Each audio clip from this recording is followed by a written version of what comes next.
Alright. Wait. So these are our co-director candidates. Are there any questions? Co-director.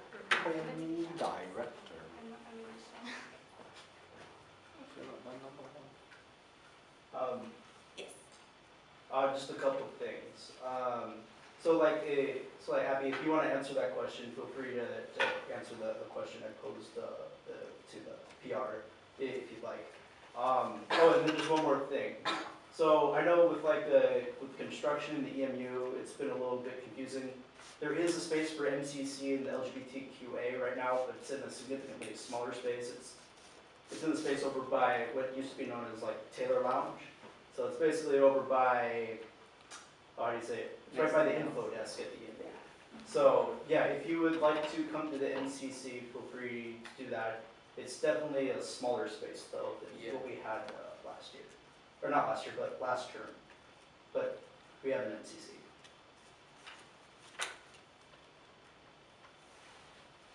Does your question still stand? Yeah, my question Okay. still stands though. I can do it. Okay. So what I was thinking, maybe KP had a lot of activities like KP goes bowling or KP goes ice skating. Maybe we can make more activities like that, but expand it to other student unions. Like KP and all the other student unions were having this big thing. Maybe that's a little bit more expensive, but I think it'd be nicer to have bigger events like that so that the student unions can get to know each other. And maybe at the beginning of the year, maybe there should be like a social, like a student union social, where everyone gets to know each other within that whole MCC area. That. So just more activities for all of us to get to know each other, not just exclusively to KP, but also. That's my idea. I have a question as well. So, any of you could answer this as well.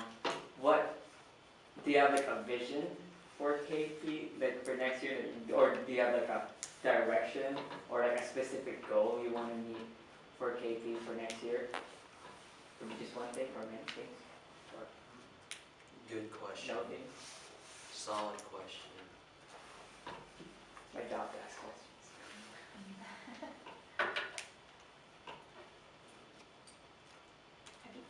I felt like all of us bonded really well this year. Like we had a lot of social activities, but I think it'd be nice to go, first of all, I think it'd be nice to recruit more members and get just our name known more to the campus. I think someone said that no one really knows about KP.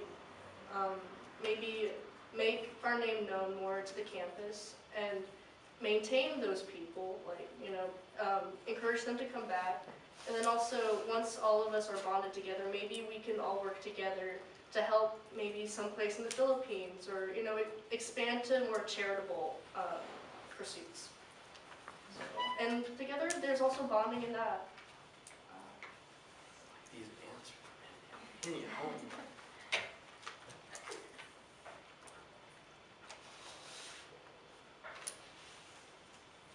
Yes.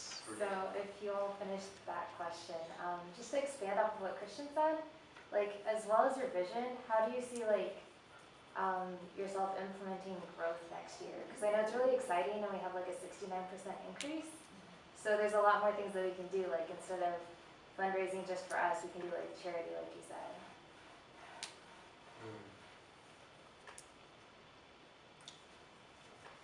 One of the things I really want to see done to that growth in our Culture Night budget is to actually buy costumes.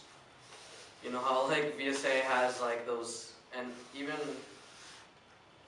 I was watching, I don't know if it's, yeah, but they have like traditional formal wear that they all have, and they do like fashion shows. I'm like, we don't get to do fashion shows. I want to wear coconuts.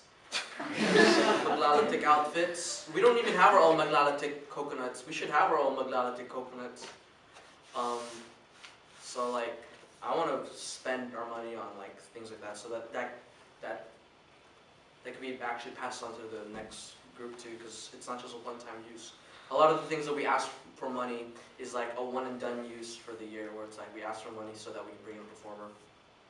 But I think it would be nice to have that money go into something that can be reused in the future.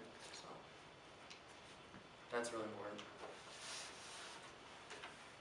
We can have our very first KP fashion show culture night. That'll be a big thing because we've never had one of those. We just buy like 5 barongs. It'll look so legit. Yeah. We need to hire Kabbalah to be the model and Jonah. Jonah, best model. Jonah. So, within the staff, let's say somebody will have like a conflict or like there will be problems within staff. So, how will you try to resolve that? I'm good at those. Between two different people, or just in general, or like with Cody and another person? Let's say, for example, 2 people start fighting and this brings tension within the staff itself and it might create a divide. Tough question.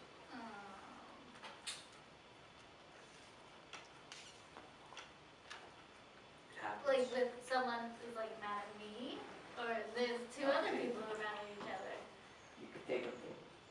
Because I don't know, I don't really get mad at people. I just get very indifferent, and then I don't know. I don't care.